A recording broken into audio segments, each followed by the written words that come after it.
beautiful day for golf. We're not good enough golfers. Where is the beverage cart? Can't believe I paid money for this. All right, welcome back to another episode of the Ridge Golf Podcast. We got Jordan back, and today we have a special guest, our friend Toby. How's it going, Toby? Yo, things are going good. How are you guys? Good. I'm good. Really good. So, some couple of quick questions. You ready for golf to start again? Hell yeah. Getting that Going itch. to go to Viatents next Tuesday. Hit some balls. I am just on the driving range. Yeah. Yep. That's pretty cool. What's your favorite course in Wisconsin? At the moment, I'm gonna have to say Deer Valley. Yeah. Which course do you like at Deer Valley? The one that has the 300-foot drop off. That's everybody back loves that course.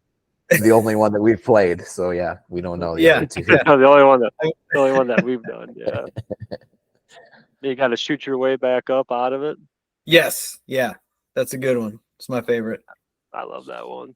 Yeah, we're definitely gonna have to get back there this year for sure. I got that Bucky book burning a hole in my pocket right now. All those coupons. Yeah. I just got one of those about a week ago. Those things are real nice. Yeah, dude. Yeah, you go golfing Save you a ton of anywhere money. in that book, it pays for itself. Mm-hmm. Go golfing one time. Yeah, well, maybe not like Black Hawk in Janesville, because that's like $9 course. But anywhere else, it pays for it. So that's a cheap course. Is it like a bad course, or is it just? It's like a struggling course. Like, it's not a bad course, but they also, like, I forget how many years ago they added foot golf in there, like in the course. So it's not, I mean, it's a fun course to go to, and just, I forget, I think it's the fourth hole, maybe. The green butts up to the back of a bar, and you can run up there and get a 6-pack to go and get back in your cart. Nice. Yeah, we'll definitely go. Yeah, sure. Yeah, it's a fun sounds like spot. a good place to go. Yeah, I've never done foot golf. Couldn't tell you the first thing about it. I think it's we've been to a course before that they've had it. It's like they have either a circle. It's either a circle in the ground. It's probably about the size of maybe like a fire pit, like maybe a foot down on the ground, or sometimes it'll be raised. I think like a foot off the ground. But I've seen them, but I don't know how exactly it works. Right, and then do they allow foot golf at the same time as regular golf, or is that separate hours? It's separate hours. I think that's separate hours. Well, we're definitely gonna have to give that a try. Well, not foot golf. I'm not playing foot golf. Like fun. Yeah, no, I'm not either. I got to get better at regular golf Toby, before I try foot golf. Yeah. So Toby, you're a realtor. Yes. So I have some questions for you about living or buying property on a golf course, I should say. So, like, how hot is property by a golf course? Like, when you put the listing up, is it gone within a couple days, or does it take a while? Like, what's the usual market like for that?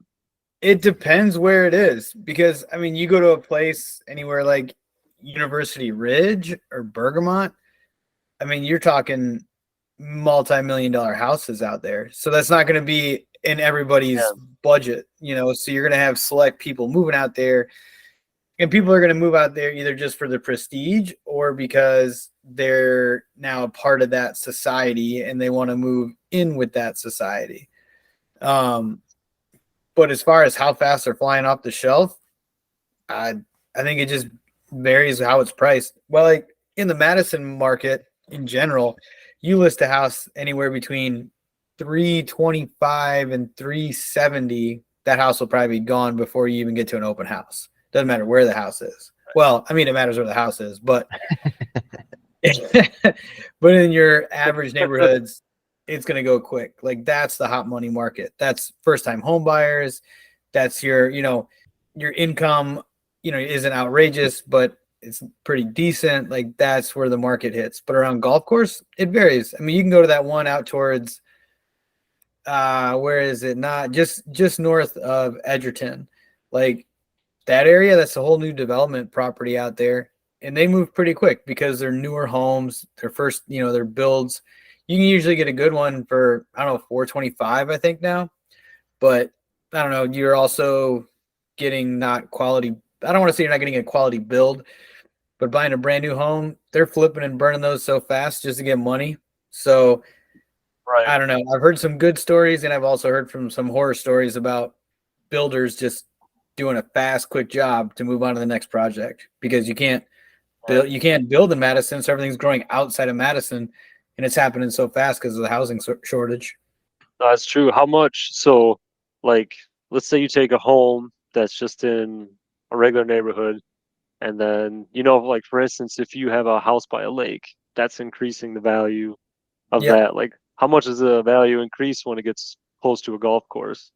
That's a tough one because is it a newer home? Is it an older home? Are you talking like, what's the Let's say like a 10-year old home, and it just comes up for sale. Like, being on a golf course, does that increase the value, or does it not really affect the value it's going like to it would increase be the the value. same as a It's definitely regular? going to increase the value because a lot of those are in HOAs. So you have different rules and constructs that you have to live by out there. So you're going to be held accountable for keeping your property up, which is going to keep your property value up. So you're not going to have somebody next door to you changing their broken down car, fixing it up. That's not going to happen. Like that's not going to be allowed. You're not going to have vehicles be able to sit outside and be visible like that. So, yeah, your value is going to be up because all those houses maintain their value. I think that's the whole side of with like an HOA and on a golf course. You're definitely going to have that.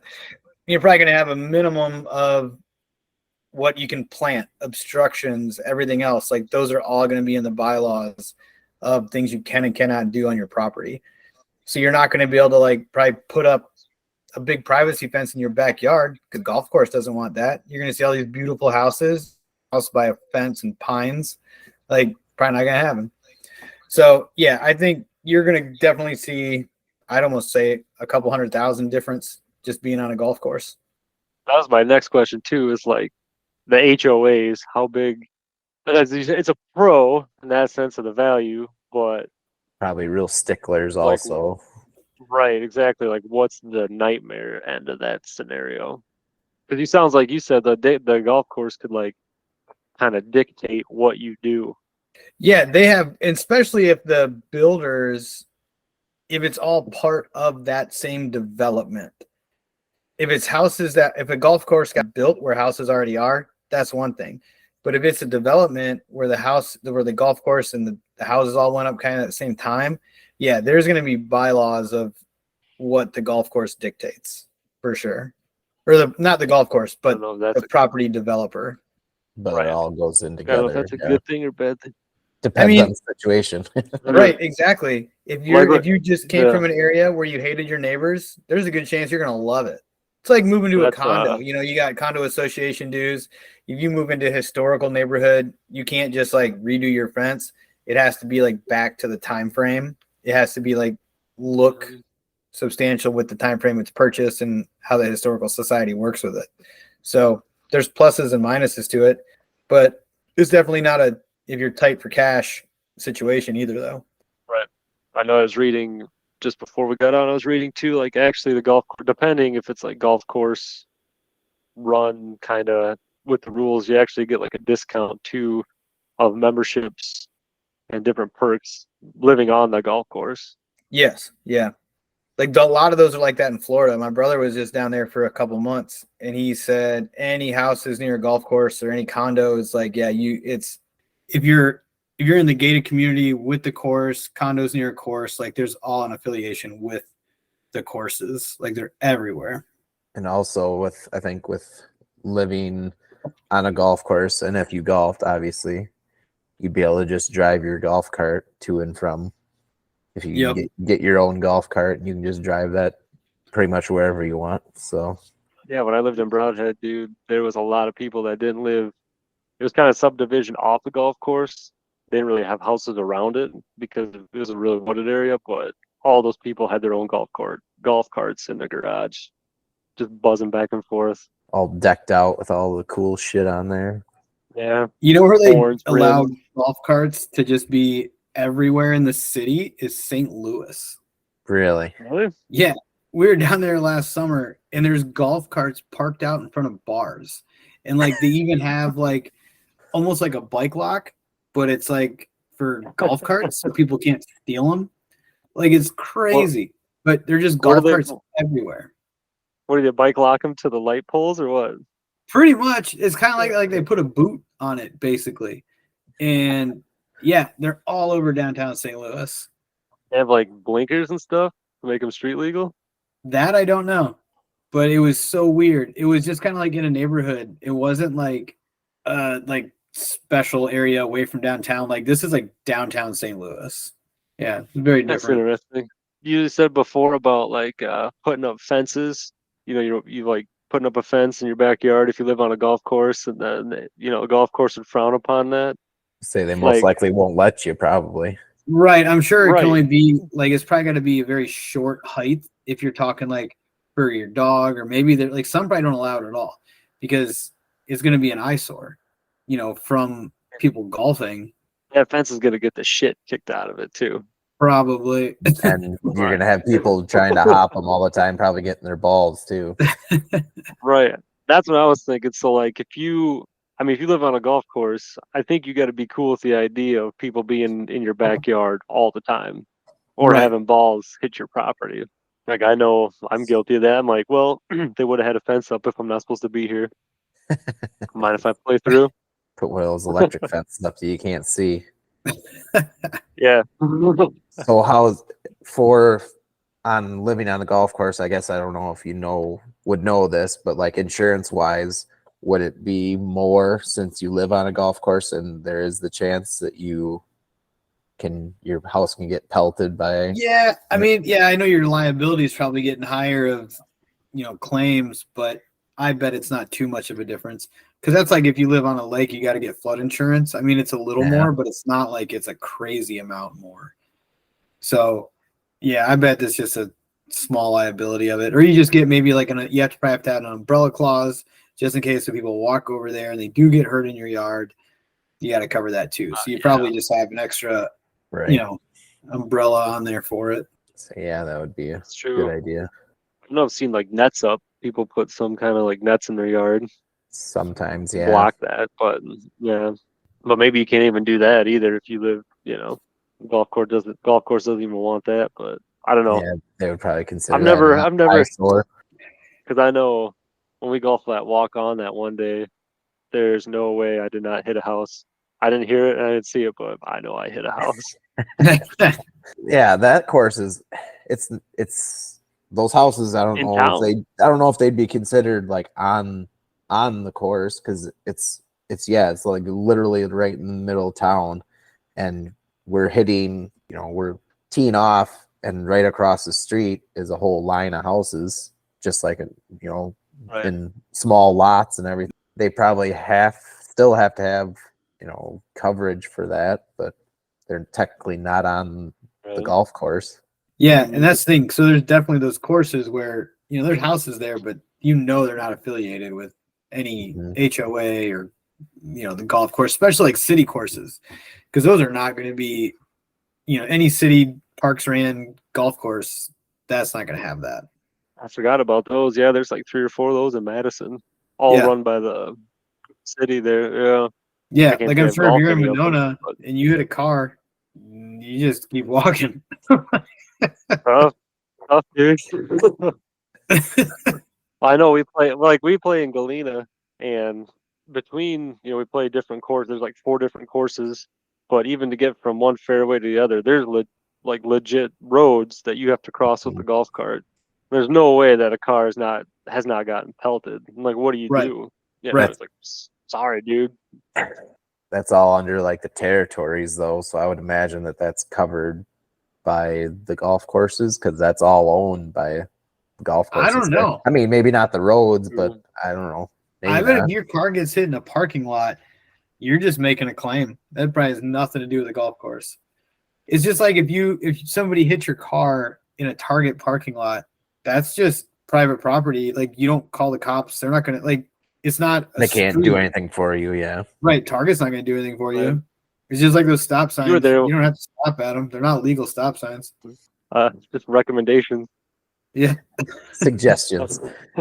You were there. You were there, Toby, when Alex hit that truck in the parking lot, right? Last year. I don't know. Was that a Jamie and Jackie's birthday thing? Yeah. I think you were standing right by the truck. I don't remember that. It kind of like I remember like people talking about it, but I don't know if I saw it. No damage done. That's fine. It's aluminum. That's what he says. We I looked at don't it. believe it.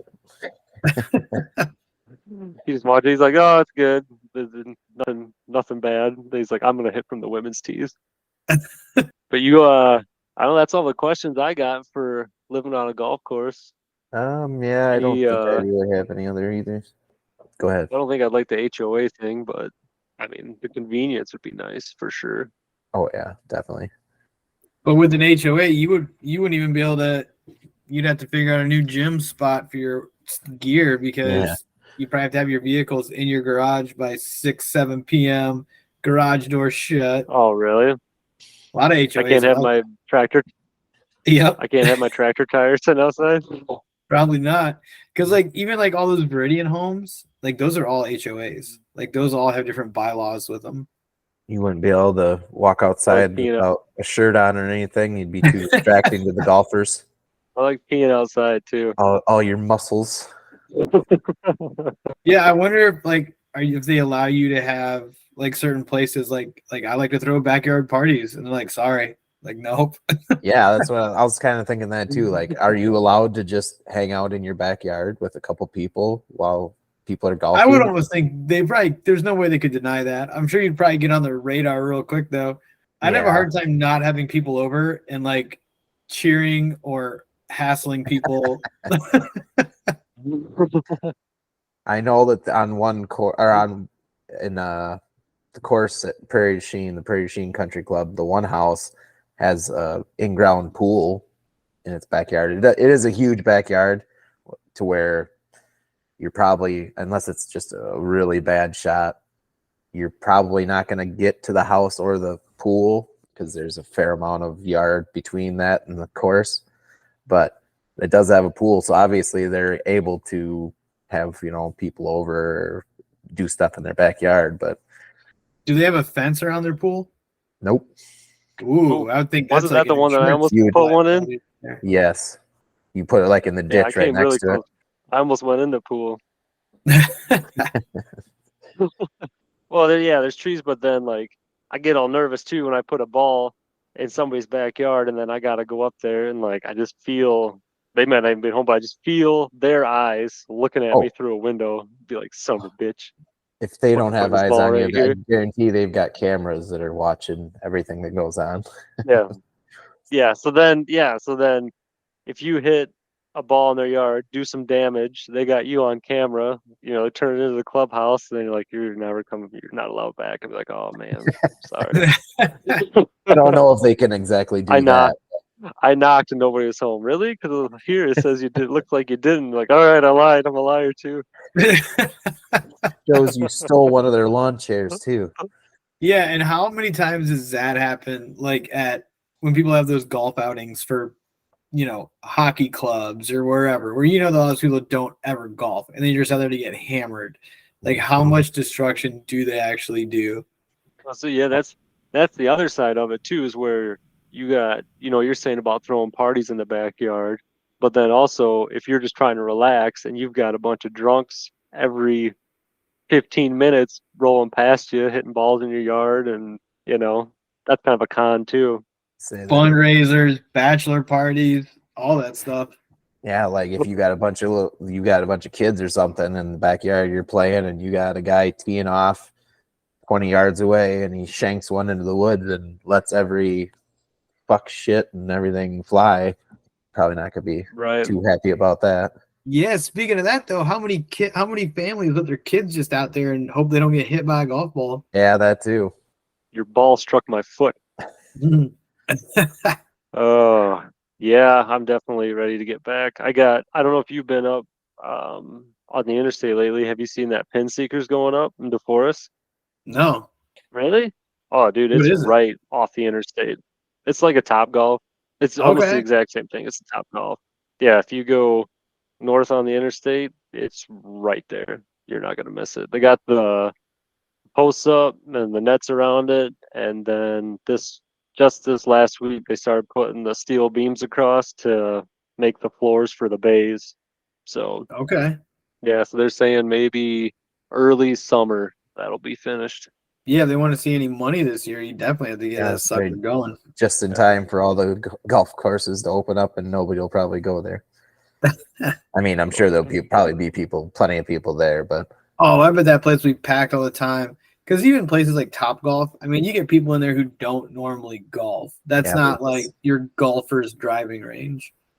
yeah, they're just there to But drink some beers, get some food, and Exactly. fuck around for an hour. It's pretty much like a bowling alley, roughly. Yep. You bring your kid, I'll I'm bring my kid. We'll hit some balls and drink some beers. Hmm. pretty sure they're going to be heated bays in the winter too, so Yeah, open you all got year to do round. that. So I mean, because look at Vitens. You get, even if it's like 12 degrees, there's people out there hitting balls. Not this guy. Find myself a simulator to go play on. yeah, how was that the other day? Sandbagging son of a bitch. Get all in this Hey, practice in. it started off nice. I parred the first like 2 or 3 holes, and then it went very badly very quickly. Where'd you go? One of my buddies just has one set up in one of his sheds. So Okay. he's got a whole Sky Tracks set up. It's pretty nice. But yeah, every once in a while he doesn't plan very well at all. So it'll just be like I get home from work on a Friday night or Friday afternoon, and he'll say, "Hey, having people down to the simulator at 6 o'clock. Come on down." So it's like Nice. I have like a 2 hour notice. So I made it this last Friday night. I went down, golfed. There was 6 of us. We started about 7 o'clock, and we golfed 18 holes. Oh, And it wow. took us until about 12:30. Dang. So I was getting Snapchats at midnight. I'm like, man, they're It still was going at it. it took a long time, but yeah, there was 6 of us, and you don't putt. I mean, you can, but we just don't because it Right. takes a lot less time. So they set it to where you can either set it, you can manually do it, but that night we had it on automatic, so it's kind of like a random draw. So there was a couple times where I think I was like 17 feet out, and it said that I one putted, which would probably never happen with me. But then there was other times where you're like 40 feet out and you 3 or 4 putt, like stuff like that. It's kind of almost Right. random. It also it Yeah, also like a brings into how well you're golfing. It'll also bring that into the equation of how well you're putting also. So if Yeah. you're on your 6th shot on a par 4 and you're just getting on the green, you're most likely gonna 2 putt that 15-foot putt than 1 putt it. So Nice. you're like, oh yeah, Schneider's got it ripped down. I don't know, we're gonna do that. Then all of a sudden he's just like, hey, simulator tonight. I'm like, well, what the fuck? well, Well, I mean, I got a 2 hour drive anyway to get down to it, but yeah, he's supposed to be moving, or he's actually moved out of his house, but he's still got everything set up in a shed. But he's not selling his house. I think he's just gonna Airbnb it out. So I think he's gonna leave. I don't know. He's not gonna leave the simulator down there, but he's got like a ping pong table, and he's talked about getting a dartboard and leaving it in that heated shed for people that rent out or Airbnb it, so they have something to do. So eventually, he's gonna move it up to his new place, to his new shed that he's got. But he kind of had like a fridge clean out night plus golf kind of thing. So I got some more practice in. that's what I'm gonna ask too, Toby. You might know this. So like people are doing a golf trip, like Airbnbs, like around golf courses, those aren't very common either because of all the homeowners associations and stuff, right? Right. Because you don't want a bunch of just randoms that being your neighbors every other week. Yeah, Right. that's probably where the HOA comes in and says that you can't do that shit. Yeah. Probably in writing somewhere. Oh yeah, because there's a lot of stuff, yeah, where it'll stay straight on there, like You are not allowed to rent this property. And like even a lot of those places too, where if you sell it, the development company gets first right of refusal to buy it. And if they don't want to buy your house, then you can open it up to the market. They have to, purchase it at like fair market value or whatever. But Right. But then you're not getting, the housing market is crazy these last couple of years, so everything was going way above market value in my opinion, but right. Oh, it definitely is. But yeah, so there's those things too. A lot of development companies put those in there. They hardly ever act on it, but they have it in there just in case. when are we gonna go golfing, Toby? As soon as it hits 77 degrees. 77. I mean, Every it month. was 51 today, and I was like, I could probably hit a couple balls in the yard, just chip around a little bit. If there was no wind today, it would have been great. But then once that wind picked up, you still felt it was cold out still. Oh yeah, 77 degrees. That's how warm it's got to be. You can't even go like when it's 70 or 65. Well, Can't even if go I'm going in to call, May if it's I was 70. just thinking like the first day it hit 77 degrees, I'll just call into work no matter what day it is, and we just go. I'll be out there before that. I'm just saying. You're heading straight to that Janesville course for $9 round. Pick me up at the bar. Now, last year I did that. When it hit 80 degrees, I just took the day off and went over to the Monona course. Nice. I like that one. Is that the one Bridges? kind of out of town by? No, it's not Bridges. No, Harley I'm Davidson talking about the one kinda? right in town. Oh, I've never golfed that one. Yeah, it's actually a pretty good course. The third hole, like you kind of forget you're even in town. No, it's kind of like Bridges is like that too. Have you ever golfed that? Yes. Yeah. Me and Jordan will have to hit that one up. The only thing that sucks with Bridges, when you get like after like a few rainy days and all that, the mosquitoes out towards the back are horrible. They get really bad out there. But other than that, it's a good course though. And it's in the Bucky book. Yeah. Yeah, it is. That's one thing I kind of trying to do this year is go to more different courses that I've never been to. Like there's so many courses even close that are like within 45 minutes of me that I've never even been to. Yeah. Like, just go to should see a if bunch they have of different ones. Like that where's it at? Right here. Like the Brewers book, Wisconsin Beer Guide. Like if they had like a golf course guide where you probably I'm sure somebody does, or some magazine's done some write-up on it. Because you take this book to a bar, whatever it has listed in the book, and then you get a free beer or whatever. That'd be kind of cool, and you could check them off in the book. I mean, dude, I will say one of the best deals in that book is Shipwreck in Door County. I think it's Shipwreck. Is one of the bars in Door County, but it's $1 beers the whole time you're there. Holy shit! Yeah, it's a pretty good deal. I can't afford not to go there, dude. Yeah, no kidding. Well, all right, dude. Well, thanks. Actually, before we go, tell everybody if your website or anything you want. They're looking for a house. I mean, it's just Toby.Briggs at First Weber. Just still trying to build clientele and everything else, and working on closing 2 deals right now. And yeah, it's been going good. Sweet, man. I'll put that in the description too, your contact info. So yeah, you throw my phone number in there, whatever. Do you guys ever get on that? You want that? Do you guys ever get on that? I think it's called Group Golfer. I don't think so. Yes, I have. I've gotten coupons for like the Tomahawk course off that. Yeah. Because there's certain ones, like we just did the Prairie Woods out in Janesville. It was like $20 for a cart and 18 holes. That's real nice. Yeah, and like there's always different courses that pop up on there. They're like deals of the day or whatever, and then there's only like so many tickets or so many like ones you can purchase. When they're gone. But sometimes it's really good deals. Sometimes it's just a course trying to get people back out there or whatever. But like you said, Jordan, like it's good just to go to different courses and try different ones, even if they're crappy, even if they're awesome. Like just play different courses. Yeah, I'm not a good enough golfer, enough of a golf snob to say, well, this course isn't good enough for me to play on. Yeah, right. Exactly. I'm the same way. Yeah. It's Group Golf, you said? Yeah, groupgolfer.com. Group Golfer. All right, I'll throw that in the description too. I'm pretty sure that's what it is. All right, dude. Well, thanks, man, for coming on. We appreciate it. Yeah, thanks, fellas. Yeah, see you, Toby. All right, man. Get in touch with you guys soon. Get out of here!